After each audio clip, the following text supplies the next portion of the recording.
All right, we live, Ethan. We're live. We're live. What's up, All Nick? right. What's going on, Dustin? Happy Friday. Yeah, happy Friday to you, man. That's right, it is Friday. That's Friday. We got to enjoy this, man. You start forgetting what day it is, man. I swear. They're all the do. same, right? They run together, man. They run together. It really does happen too. Like you say that, and you're like, oh yeah, right. You probably still realize it's Friday, dude. They just run together. They run Did you have together. a good week? Had a great week, man. We're blowing and going. I mean, it's so in our market down here. I mean, it's boats are rolling in. We're already starting to book weeks out, and within a few weeks we'll be months out, and so it's our time to shine. We are also, man. Yeah, we're planning our boat show. We're 6 weeks out from it that we do. So a lot of good stuff going on. Very productive week. What about you? Cool. Yeah, no. We had 6 inches of snow yesterday. Oh my God. What do you do? Yeah. So it's a little different over here. We're not getting ready for boats yet. Let's put it that way. No doubt. But they put some of that white salt, we call it white gold, on the roads over here. So yeah, we're excited. It's a good time of year for us. That's awesome, man. I don't so we don't get much experience with snow. However, I am headed to Wisconsin next week to see Mike Carlin with IGL. We're gonna go up there and visit him for the weekend and do some ice fishing and snowshoeing. And yeah, I don't know what to think about it. I don't know how excited I am, but bring a couple coats, you'll be all right, right? Yeah, I'm excited to see my buddy. I'm not excited, like I don't know how to handle the cold, and I'm sure we'll get some long runs in. He's my run partner. So when we go to, when we do events, when we go to like SEMA or whatever, we always get together and we go for some long runs. And so I'm sure we'll have some 10 or 12 milers, or who knows, 15, whatever, whatever we're feeling at the time. Good stuff. Yeah, let's talk about last week, man. We had a great show. Awesome bringing you on, talking about hiring, and when to hire and how to hire. And it's just a great conversation. Mm-hmm. Yeah, no, I think the hiring thing is something every business has got to deal with to some degree. And then it's always that first or that second hire that are some of those biggest decisions for a business. Yeah. And the question always is when. And I had this conversation with a friend of mine the other day, and then they were at that point, they're like, how do we know? Like they literally said, we're making great money when it's just us, and then we bring somebody on, and then all of a sudden the money just goes. And we talked about pricing. We talked about how your pricing has to, be able to support 2 or 3 or 4 people out there. And then once you get that right dialed in, then you got to fill the schedule up. You got to make sure you're more productive with that other person or those other 2-3 people to justify the added expense. Yeah, no, 100% agree with you. And touching on that is just, I think double check that video from last week. And I think we had some good stuff last week. But excited for this week. I think we got a fun topic this week. We do, talking about, we talk about hiring, but then we got to talk about how to teach people, how to learn, how do you learn? How do you advance in this industry? How do you always get better? Right? Like you can hire, but those people got to learn how to detail. And especially if you hire someone without experience, how do we do that? But, and I think at the same time, it's like when you're making that decision, you're also going through and, I'm repping the OG detail book you had there. I like it. But you're wearing so many different hats at that time when you're thinking about making that hire or doing that training. You see what I'm saying? And I think that was the one thing that was most difficult for me, starting off was wearing all those different hats and balancing all those different things. And then putting that focus on training is a thing where, hey, it might fall on the back burner to start. I think when I think about step one to go into a training, hiring somebody, learning something new is pride. And you got to swallow your pride. You got to be willing to accept, if you're owner operator, if you have 1,000 employees, whatever, that you don't know it all. But there are people out there that have learned a lot and that you can get experience from them. So understanding that, hey, I can bring someone in and pay them some money to help me, or even as a friend or a mentor. They may not even cost you anything. Someone that just enjoys doing business, wants to come in and help you understand these things, is swallow your pride and accept that. You don't have to take everything they say to heart. You don't have to implement every little thing, but you got to be willing to. The first step is swallowing that pride. Yeah. And those mentors that you sort of touched on there, it's like, for me, I think family, I mean, I got uncles that have car washes. My dad was a big mentor. You got local business people that really you know, they'll come through the wash, you make that connection, and then you're learning from them every single day. You know what I mean? So it's like those mentors come through, and that's free. That's you just putting yourself out there and just trying to learn as much as you can. That's right. Making connections. You know, we talk about training, and I always say this. I always get, I get more out of training when I go to trainings, meeting people, and those people having those interactions, and you just never know who you're going to meet. It doesn't happen at training. It doesn't have to happen at trainings either. This can be at the restaurant. This can be at the ballpark. This can be your family that come in. This can be your customers. Dude, when we're detailing, we're working for a lot of business owners. Yeah. People that are paying for details are typically your business owners. I mean, this is a luxury service at times. And so you're dealing with that customer base. You can lean on them. I mean, a lot of these guys are happy to give you a little bit of knowledge or a little bit of their experience. It's going to take you a long way. So this is that's like the informal side of training, right? Mentorship, friends, you know, advice. That would be like the informal side, right? Yeah, but I think that at the same time, taking advantage of all those free resources out there, if you're a one-man shop trying to grow a little bit, the one thing that comes to mind is YouTube. You know what I mean? Yeah. You got Google and YouTube. So if you've got that curiosity and putting that stuff in there, or putting that time into that training, that's free. That's free. That's up to you. You know, I'm glad you brought that up, Nick. So one thing that we used to do, and this was we did it every single morning in our shop, and we kind of got away from it. But I would assign a detailer a day. Like each detailer would get a different day, and they would pick a 10-minute or less video that we would watch on the big TV. So they would would all, you know, in our meeting, after our morning meeting, we would watch a little 10 or 5-minute video. I got to give a shout out to my boy Drake. A lot of them were his back in the day when he was doing his, I mean, he's still doing videos, but when he was doing his marine detailing, I mean, me and him came up to, pretty much grew up in the detail business. Here you go, Ethan. You can just end it. We grew up together, and, you know, in that detailing world, and he was shooting really good videos, and we would watch them, and I would ask my team to watch them, and they would pick the video out. And so it was their idea in a sense, and we would watch it, and we would do that every day. Yeah. And then, you know, you just pick up little nuggets of information. Some of it's bad. Look, we used to pick a video of things we wouldn't do. Like, you know, some of the YouTube videos you would, like, they're power washing the inside of the car. Yeah. You know, Sticking that. Dude, show the video, and then let's talk about why you wouldn't do that, because you get just as much information out of bad training as you can of good training, you know? And the other thing is that experience. So no matter where, you know, let's say an employer yourself is at with that your experience, and when you're watching those videos of other professionals, it is sort of still being able to be humble and being like, yeah, you know what, they do that better. Do you have that inside of you to be like, hey, I think that's a better way of doing it? Right? Like you said, with that ego, that pride. Can you put that to the side and, you know, and accept that? No, that's spot on. And, you know, sometimes it's not exactly what they're doing, but it's like, look at their setup in the background. Look at the way their things are done. Cause you might not you can only clean a wheel so many ways, right? You're only going to learn so much off of that, but you might look how their cart's set up. Look how their shelves are. Look at their chemicals. Look at their bottles. Like, I was always into the details. And so I'm picking up any information that I can get that I think that may trigger, like, hey, this would go great here. This may speed up my process, you know?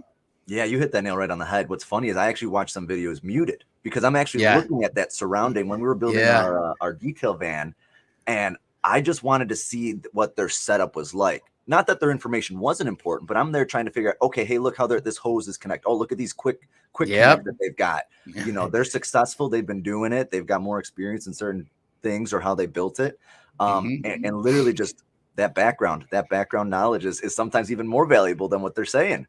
You know, you brought up watching videos on mute, and I have to say this, like, you know, what's funny is we shoot like weekly videos. They're called Shop Talk, and I used to watch them on mute because I hated the way I sounded.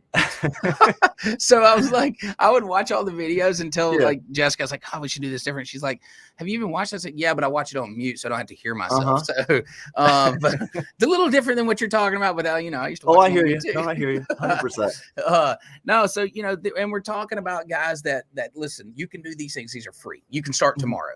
Mm-hmm. You can start tomorrow by making it a part of your regiment. Whether you're a one-man show or you have 50 guys out there, is watching videos. There's also some really good resources out there on the IDA website. You can go into their archives and you can search like truly documented training stuff, and you can learn through the IDA, and all that's free. And you can do that. So YouTube, IDA, I mean, there's all kind of resources at Google, like literally, and try to learn that thing. So that's free. Another IDA, I was just going to jump in, is definitely a great resource. I've jumped on there, seen a couple videos. You know what I mean? It's sometimes even good outside of work. You know what I mean? If you have that employee that's hungry and wants to learn, you know what I mean? Just letting them know, hey, let's watch this video tonight. Let's talk about it tomorrow.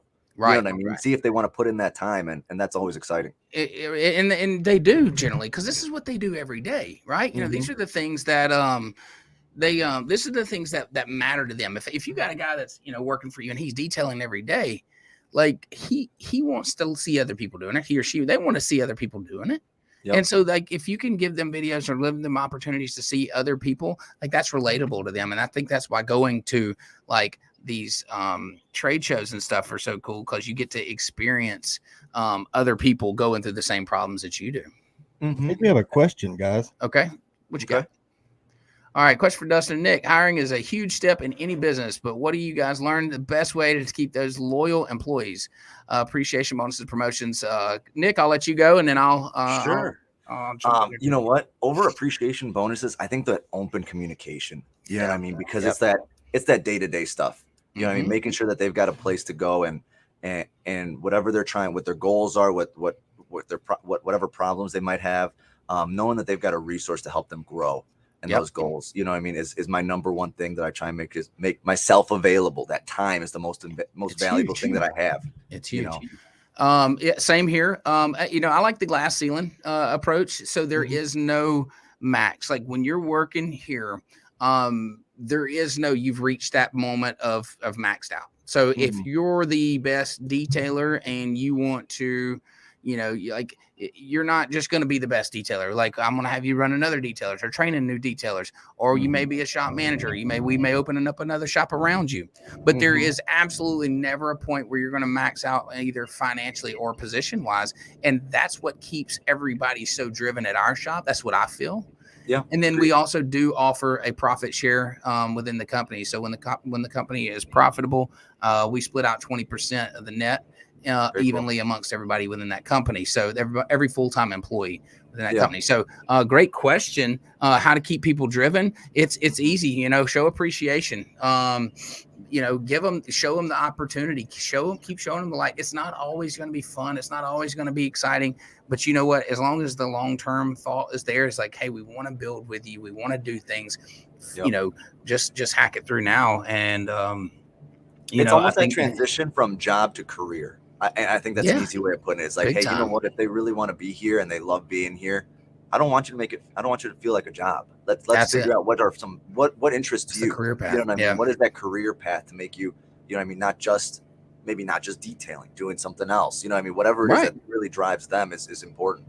Yeah. I mean, and this happened here quite a few times, and we mentioned it I think last show, or maybe not, maybe a show before that, but maybe being able to take someone that's in one position and maybe they're not happy there, they're underperforming there, and finding out what they're interested in and then shifting them over to that, you know, that new position. So don't want to get bogged down with that. Appreciate the question. Love to answer it. But definitely want to stay on the training side of things. And what we want to do, you know, we're talking about the owner operator, maybe at this point that, you know, is not going to bring in somebody or go into this training. What are things they can do in house?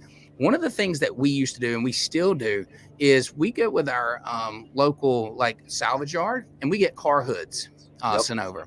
And these guys, by the way, they're happy to do this because if you polish them out for them, they look great and they can sell that hood for more money. So they'll send me a truckload of them. They'll send me 8 or 9 or 10 hoods, and then we'll get everybody together and we'll train on those. We'll run through them, and you always have edge work on hoods and stuff like that.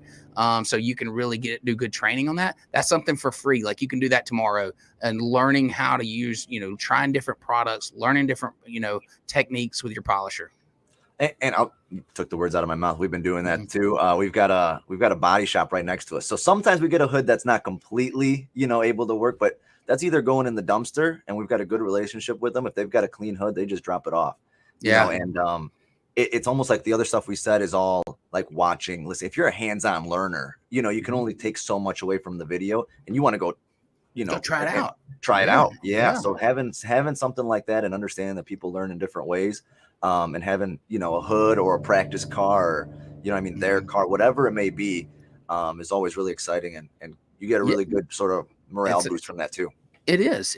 And you know what? Let's don't sell ourselves short here at the podcast. I mean, you guys listening here, you're already doing a training. You're listening to guys with experience that are telling you things that we've been through, our heartaches and what have been great, and learn from that. Do yourself a solid and listen to this podcast. We're kind of partial to it.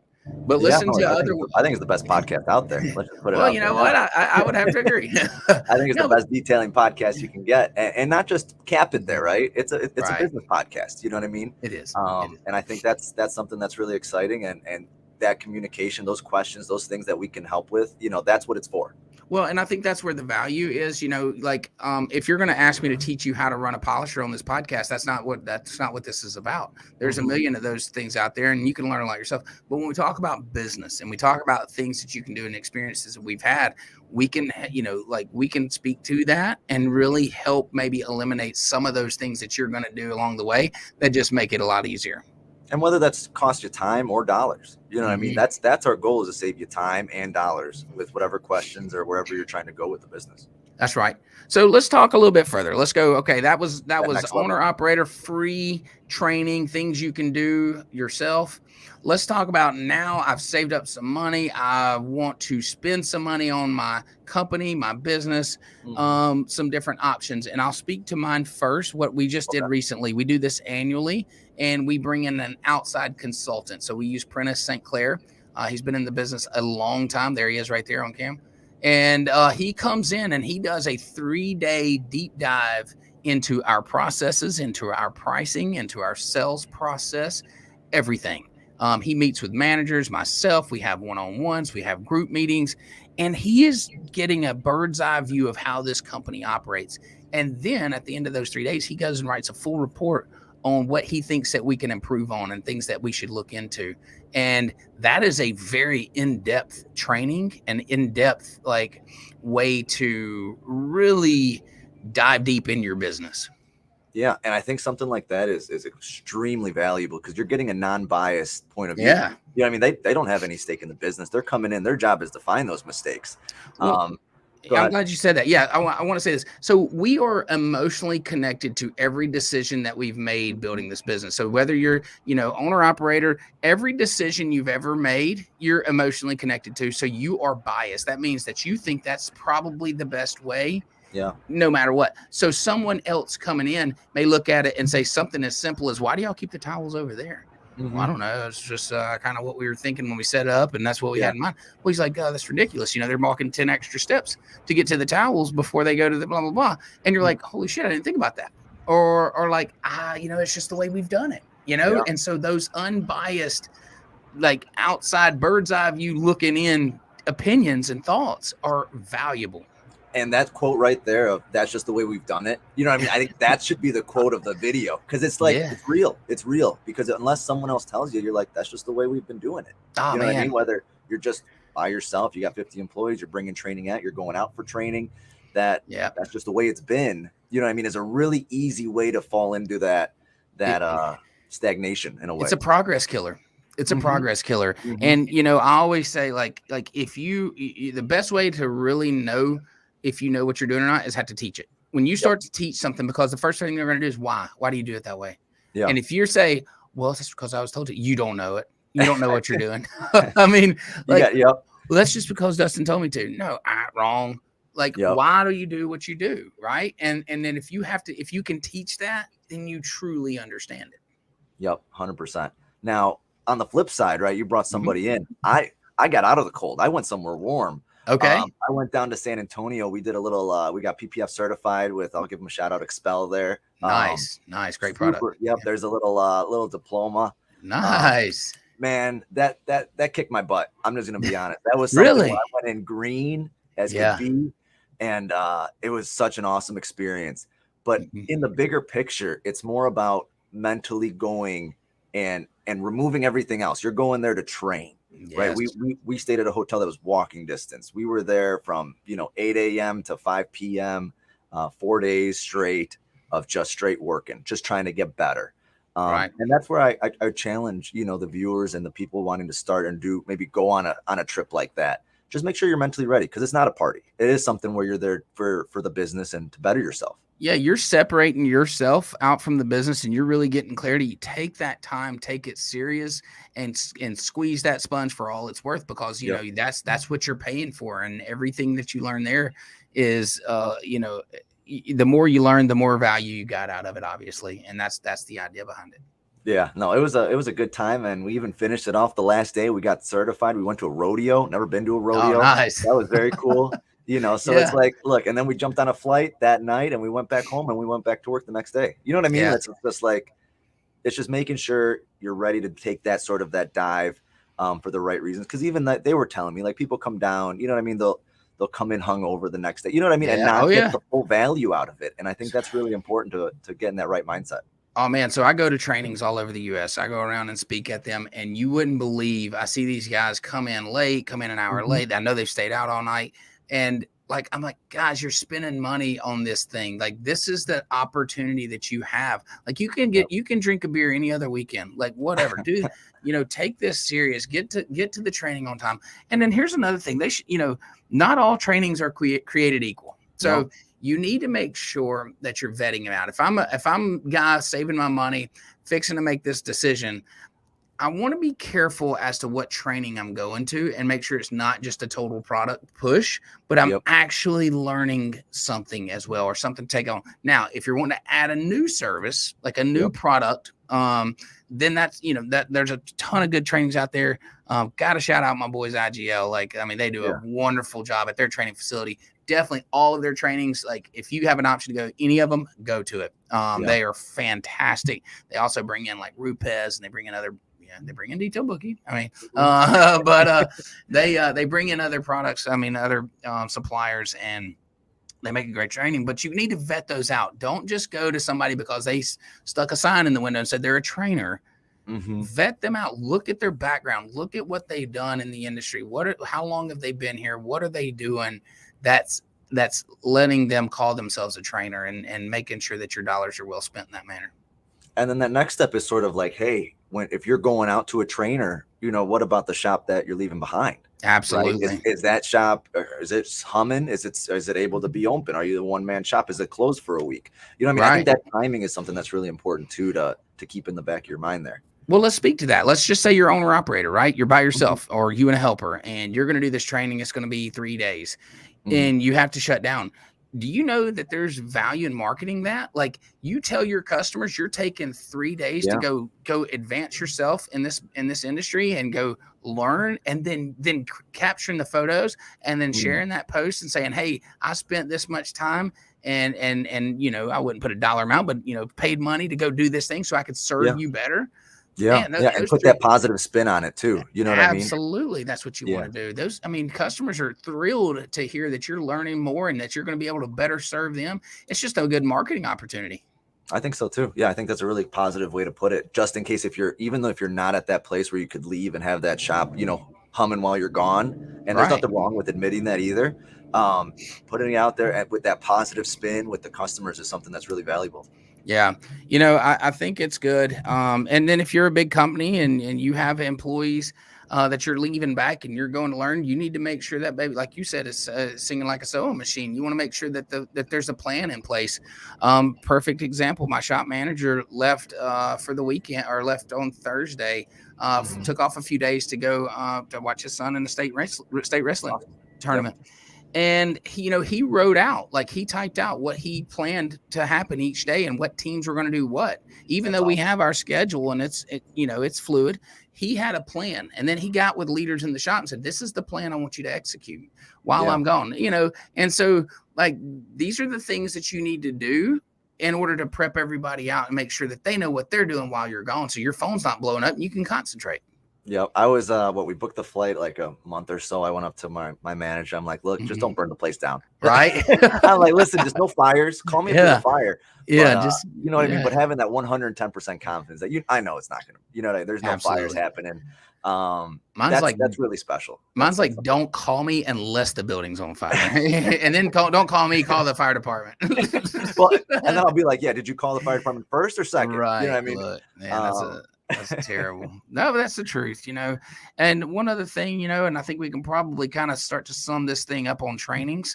But I think you should have a goal in mind of what you're wanting to get out of this training. I think a little bit of homework on your end, and say, what am I really trying to get out of this? Yeah. I'm going to go spend this money, but I really, and I think there's huge value in writing something down. I think you can think about it all day long, but when you put pen and paper, it don't have to be pretty. It don't have to be formal. Say, I want to, I need 3 goals that I'm going to take away from this training. I want to be a better blah. I want to learn blah, blah, blah. And I want to do this. And then you make sure that you get those things done there, and you will feel accomplished when you leave that training. Yeah. And sort of sum up is like, the time spent there, right? Your time is your most valuable thing. But when you're an owner operator, one-man show, 50 employees, that your time, there's only so many hours in a day. So that's right. Going through and saying, hey, for that opportunity cost of me going to this training, it's really valuable for my time, or having someone come in. You know what I mean? It's really valuable for our team's time to put the time to work with somebody and see where our inefficiencies are. That's right. So I think just time and again, and then it goes into the people, right? Those mentors or those trainers or those, the people that you meet at the training facilities, making sure that there's someone that's going to be beneficial for your business in the long term. In the long term, not just in this immediate. You're building those relationships that you may need to draw on later. Yep. Want to talk about one other thing too, where there's a plethora of trainings, and that's at the trade shows, like MTE. I know SDC and SEMA all have trainings there. It's like MTE is a whole day before, like it's a whole day of training. We speak at a couple classes. I do a couple trainings, but it's how you can go take one day and you can go to like 6 or 7 different classes, and they're like 1 hour spurts, and you can absolutely soak it up. And so now you're cutting the cost, of what otherwise would cost you a lot of money down to just one visit, And I'll talk to MTE because I was obviously there this year as well. It's like the people that just go for the expo, you're kind of questioning, like, hey, they put so much time and effort into getting those classes. Yeah, they start at 7 a.m. You know, they do. So you did go in there and deciding, hey, I'm going to be up at 6 a.m. Get a coffee, get there first, get your notebook, take your iPad, whatever it may be. That's a decision. You know what I mean? That just shows, there's not as many people in the 7 a.m. class as the noon class. No, you know what I mean? Let me tell you 2 little stories real quick. First story is at MTE this year. I had I think it was an 8 o'clock class, and I was up and early and there or whatever. But when I got there, I walked through the class, and my class was already full. There's probably 70 or 80 people in there. And they're all like literally the majority of class, notebooks out, pens, coffee on the thing, laptops open. And I look back and I'm like, holy shit, this is going to be a really good class. People are ready. All right. That's the good story. The other story is the SDC. And let me tell you about the problem with SDC. The problem is my buddy Joe LaPalm likes to throw this massive party at the IGL training facility the day before training. Okay. And the night before, and like everybody in the industry's invited, and they want me to host a podcast. Well, the funny thing about that podcast is I'm sitting here and I'm interviewing all these different people. They keep them rotating throughout the thing. Well, with every one comes a shot of peanut butter whiskey that you have to drink, or you will not, you're not allowed back in the party, kind of thing. So like 15 shots of peanut butter whiskey later, and then I have a training at 7 a.m. to do those do not equate for great training. So I have vetoed now the party. I told Joel, I said I'll be there, but I can't drink with you. But you know what's funny is even on that side with the party, you know what I mean? That has value. You know what I mean? Going there and making those relationships, man. That's what it's about. For me, I learned a long time. I don't know who told me, but business is relationships. Absolutely. I mean? And going in with no expectation of those relationships, going out and just saying, hey, you want to see what value you can provide for each other. That's what it's about, man. Well, you think about this. There's detailers all out there. Okay. Detailing is nothing new. We started detailing business. You're not doing something different. What makes you different is you. You Yeah. building the relationships with these people, you providing that extra service. The difference is you. Yeah. You may be providing the same thing. So you're selling yourself, you're making those relationships and building that business on you. Now you have to be, if you want to scale it, you got to learn to teach your employees to do the same thing. And that's a whole nother job. That's a whole nother podcast too, Ethan. Make sure that we do that. Someone's taking notes somewhere, right? Ethan's writing down. He's got it. Ethan's got us covered. He's our boy. He has us covered, man. But yeah, so Bill, you're spot on, building those relationships, whether it's training, whether it's in business, anywhere around. That's going to be where the knowledge is going to come from. That's going to be your, where you're going to gain a lot of information from. But you never want to stop learning. You never want to be the guy that says, hey, I know it all. You absolutely want to accept that, hey, I may know a lot, but I know that there's people that know more or that have more experience, or even I can learn from the things they do wrong, or the things that I know they shouldn't be doing. I can learn more. I can learn just as much from that as I can from somebody teaching me something right. And in the different parts of the business, it might not just be polishing a car. How's your QuickBooks? How are you doing with your accounting, finance, marketing, whatever it may be? It's just being humble in all aspects there, man. Yeah. I love it, man. I think it's spot on. I think you're exactly right. And, these guys that are considering training, considering learning, take this information in, guys, really digest it. Understand that we've given you some free options. We've given you some paid options. There are plenty of opportunities out there. You just kind of figure out what fits your budget and your time, but do it. Do the thing. Make the relationship. Make the call. Do the part that helps traject your business up and keep growing this thing. Yep. And again, yeah, absolutely. We got awesome. Yeah, we're here for everybody, whether detailing any small business, that's what's really exciting. Yeah, Nick, listen, I appreciate you coming on. Hopefully we'll have you back on next week. I don't know what we're going to talk about, but we'll figure that out. I got some fun ideas.